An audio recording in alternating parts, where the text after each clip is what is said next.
What's up mga lods? Nandito ulit tayo ngayon sa 2-stroke Bicol Motovlog featuring RXT 135. Oops, hindi na nga pala 135 kundi 201cc ang RXT ito. So i-reveal natin kung bakit naging 201cc at ano ang mga setup sa mga nang ito. So sabayan nyo ako. Tara, let's go!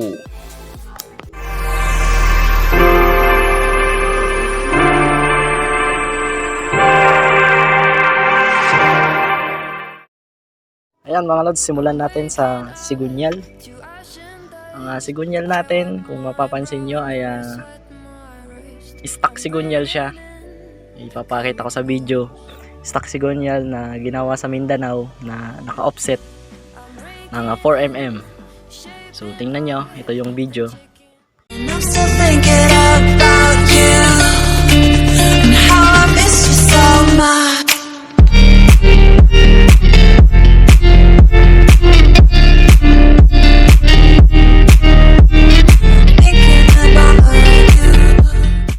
Ayun mga lods, yun yung video natin sa Sigunyal na naka-offset ng 4mm. So gawang Mindanao yun. So bali stock Sigunyal siya ng RXT na ginawan lang ng ginalaw lang yung pin. So ang sunod naman natin ay ang cylinder block. Pero bago yung cylinder block, i-reveal natin kung paano nagkasya yung Sigunyal sa crankcase ng RXT natin. So ang unang step na ginawa ko ay binawasan yung crank webs sa Sigunyal ng RXT. So ito yung video, panoorin nyo.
Ayun dudes, kaya natin yun ginawa kasi kaya tayo nagbawas ng parte ng crank webs sa Sigunyal, sa crankcase ng RXT natin dahil hindi kasya yung Sigunyal na naka-offset, hindi kasya sa loob.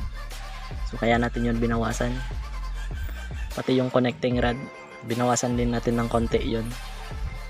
Kaya yun yung dahilan kung bakit ako nag machine shop. Actually DIY lang yung ginawa ko kasi nagtitipid. So yun lang. Ang isusunod naman natin ay i-reveal yung cylinder block. Sa cylinder block naman, ang cylinder block nito ay stock block ng RXT. Papakita ko, stock block po yan, stock block. Ayun mga lods, stock block, pero yung lamang loob niya is hindi na stock. Bali pinalitan natin ng liner yan ng RX King. So umorder ako ng RX King, panoorin nyo muna tong video para makita nyo yung specs.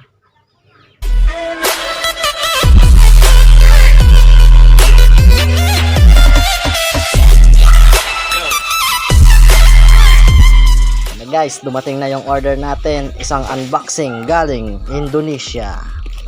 Saan yan galing? Indonesia. Layo ay. Yup. Isang liner ng RX King. Gagamitin natin sa pagbibig board kit. Yo ho! Ayan na. Papagawa natin. Papadala muna natin sa Maynila. Ihahabol natin. Ang internal diameter nito ay 57 mm at ang outer diameter is 70 mm. Ang ear diameter naman ay 72 mm at ang ear height is 6 mm. Bahala na dito ang maggagawa.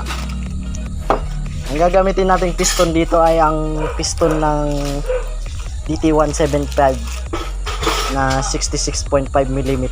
Kaya marami pang kakalikutin dito. Abangan nyo guys sa susunod. Alright, let's go.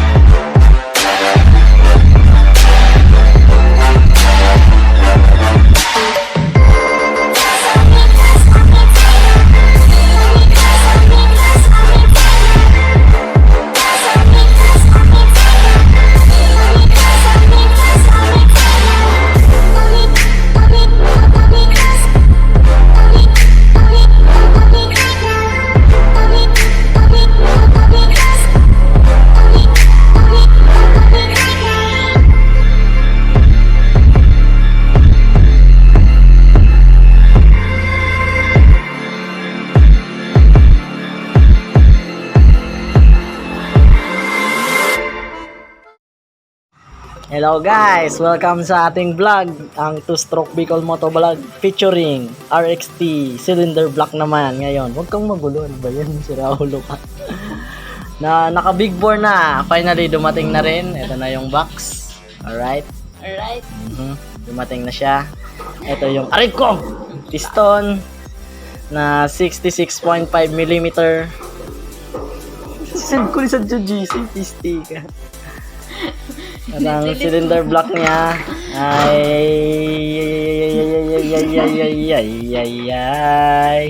sukatin natin ang caliper kung ayos na ba.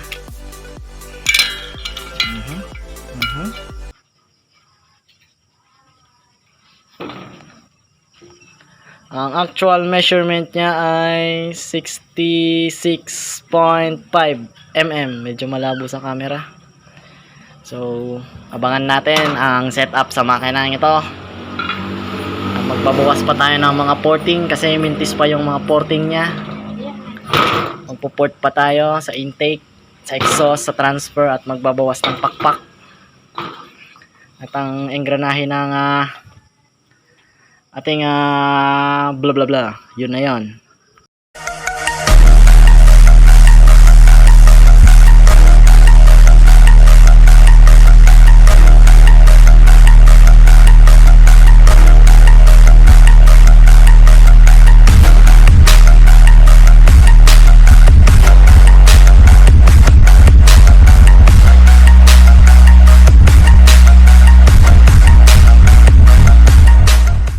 Ayun lods, yan yung picture niya.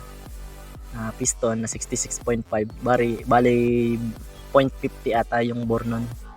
Saka yung piston ring nandun na rin. So sa cylinder block, i-reveal ko rin yung ports. Nag-port.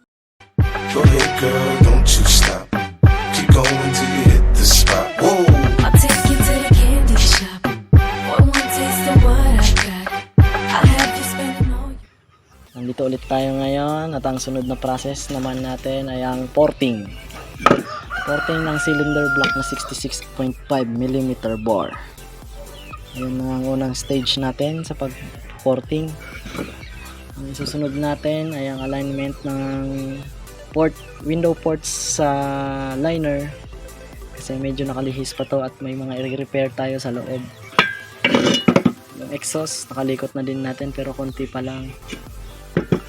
Ang susunod natin ang transfer port at ang porting enhancement sa dito sa part na to. upgrade natin to. So abangan nyo guys, natin kakalikutin kung anong kakalabasan. So sabayan nyo ko, let's go.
Nagport tayo mga lods kasi kailangan sa sobrang laki ng piston natin, so kailangan mag-match yung port length. Tapos nag turbulence, semi full port yun mga lods with turbulence porting, kaya medyo maganda yung resulta. Tapos sa lalagyan ng reed valve, kasi naka B4 tayo, nagport din tayo. Tanggalin ko muna itong CDI, nagport tayo para magkasya. Ayan, nagkasya na yung reed valve natin na B4. So yun lang, makikita nyo naman sa video, ganun yung ginawa ko. Sa specs naman ng carburetor, ito nakapakita ko sa picture.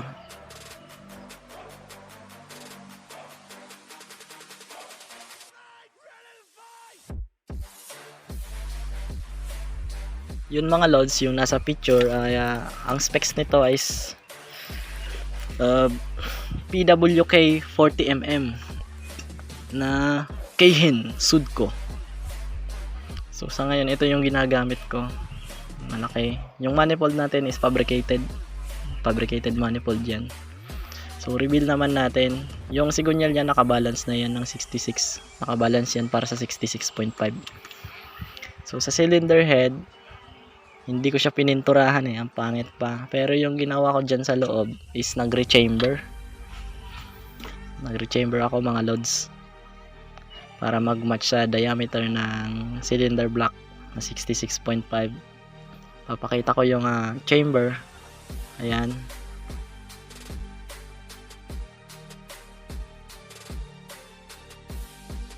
Yun yung chamber natin para mag-match, kasi pag hindi natin ginalaw, sasayad yung piston. Ayan, nag-rechamber tayo ng cylinder head. Hindi ko na ginamit yung stock na cylinder head ng RXT kasi hindi kagandahan ng itsura. So ito yung natipuhan ko na cylinder head na pang DT125. Ito na yung ginamit ko. So maganda, medyo makapilig din kasi. Kaya sa ngayon ito yung ginamit ko. So ayun lang mga lods. So ang susunod natin, i-reveal yung clutch kit, yung lamang loob nito, kasi hindi na stock yung clutch kit niya. Naka clutch spring siya, naka clutch spring na rin siya. So medyo may katigasan yung clutch natin. Ito, matigas yan ng konti dahil sa clutch spring. Mapapansin nyo mga lods, so iba na yung clutch release natin, converted na yan kasi sira na yung clutch release dito. So ginawa na natin, kinalikot natin yan. So sa susunod na video na lang siguro yan yung video natin sa tutorial ng clutch release. Abangan nyo na lang. Yung sa clutch kit natin, hindi siya stock. Ang ginamit kong clutch basket is RXT pa naman, pero yung pang gitna is pang DT125. Pati yung yung sa loob, yung pinakagitna, pang DT125 na. Papakita ko yung picture.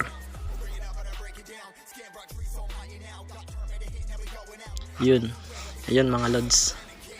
Yun na yung ginamit kasi hindi kasya yung pang RXT natin. Kasi hindi kasya sa ehe ng ng transmission natin na 6 speed. Bali naka 6 speed na kasi to eh. So yun lang mga lods. Sa ngayon ito lang muna yung video natin na i-reveal. Yung Cargado Basic 201cc. So maganda naman. Pakinggan nyo, papaanda rin muna natin.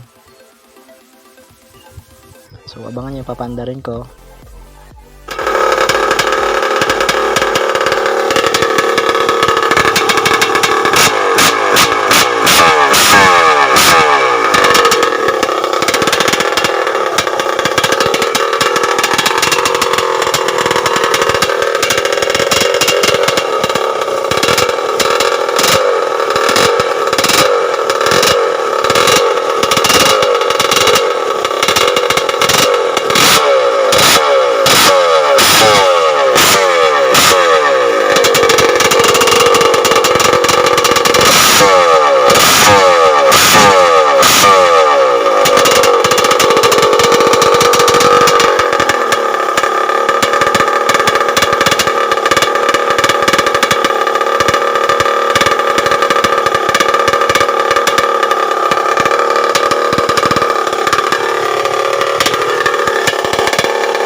Singaw yung tambutso natin.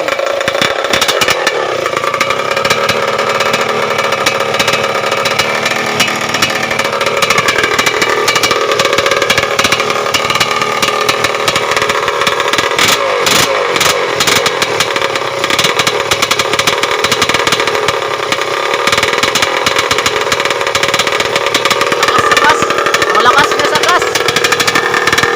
Kalahati na agad. Ang lakas sa gas, kalahati na agad.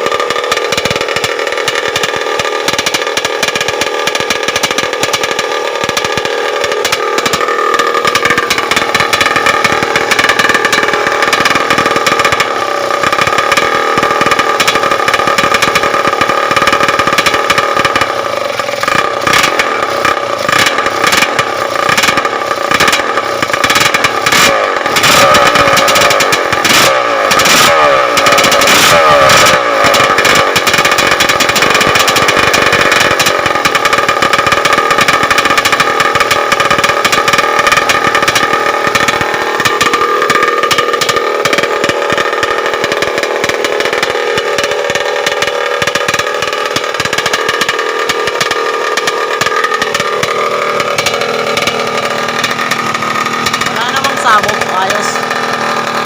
Okay naman.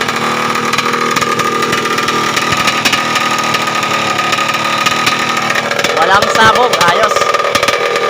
So magbe-break in tayo ngayon. Magbe-break in natin kasi bago yung cylinder bore natin at yung masigunyan. Pati connecting rod bago din. Lahat pati oil seal. Break in muna tayo mga lods.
overheat na. Papakalmahin muna natin itong makina. Umuusok na rin. Maganda. Nagpapainit na lang tayo, nagbe-break in tayo mga lods. Tumatakbo na rin, palapit na rin tong patakbuhin. Repaint na lang tsaka mga gulong. Wala pa siyang gulong. Wala pang pipe.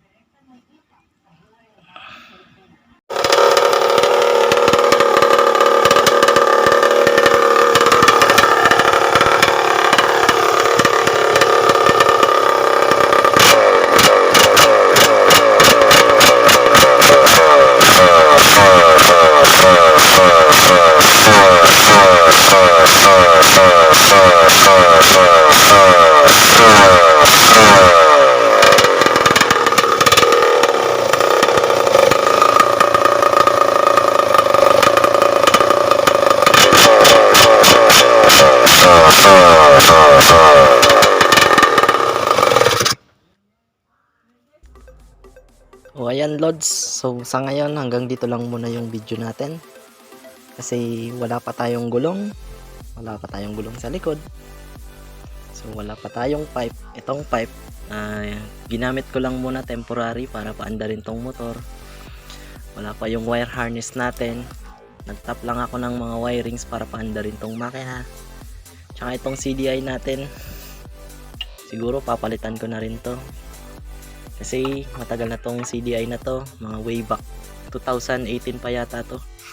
Nung nag-certified walwalan kami. So bumigay yung original kong CDI dahil ubusan ng takbo. Tsaka yung coil natin, papalitan ko rin to. Papalitan ko na rin ng racing. So abang-abang na lang muna sa mga darating na video. Abangan nyo na lang. So don't forget to like, share, and subscribe sa aming channel.